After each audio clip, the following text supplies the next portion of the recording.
வணக்கம் நண்பர்களே. பழைய தமிழின் புதிய பரிமாணமான தமிழ் வெர்ஸுக்கு உங்களை வரவேற்கின்றேன்.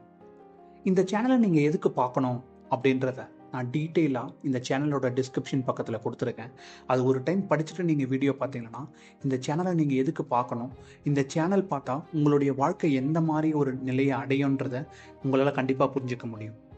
நம் முன்னோர்கள் 1000 ஆண்டுகளுக்கு முன் எழுதி வச்ச நூல்கள் நம் வாழ்க்கைக்கு வழிகாட்டுகின்றன. அதில் முதல் நம்ம பார்க்க போறது உலக புகழ்பெற்ற திருக்குறள் தான். உங்க வாழ்க்கையை ஒரு சில சமயம் முன்னேற மாட்டேங்குதுன்னு தெரியுமா? நம்ம எல்லாருக்கும் ஒரு விஷயம் தெரியும்.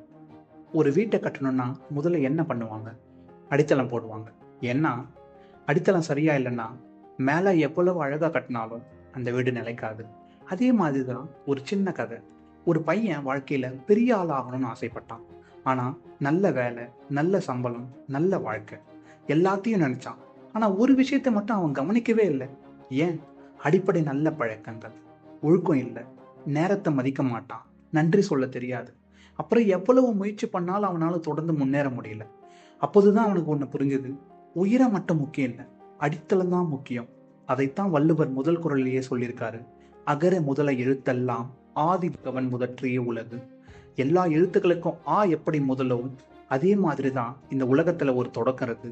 அதாவது எந்த விஷயமா இருந்தாலும் சரி, அதுக்கான அடிப்படை சரியா இருக்கணும் என்பதுதான் வள்ளுவர் சொல்ல வர கருத்து. வாழ்க்கையிலும் அப்படிதான். ஒழுக்கம், பணிவு, நேர்மை, நன்றி இவை எல்லாம் தானே நம்ம வாழ்க்கையின் அடித்தளம். அடித்தள வலிமை இருந்தா வாழ்க்கையும் வலிமையா இருக்கும். இதுதான் முதல் குறளின் அழகான பாடம். இப்படிப்பட்ட தமிழ் ஞானங்களை எளிமையா தெரிஞ்சுக்கணும்னா தமிழ் வெர்ஸை ஃபாலோ பண்ணுங்க. தேங்க்யூ ஃபார் வாட்சிங்.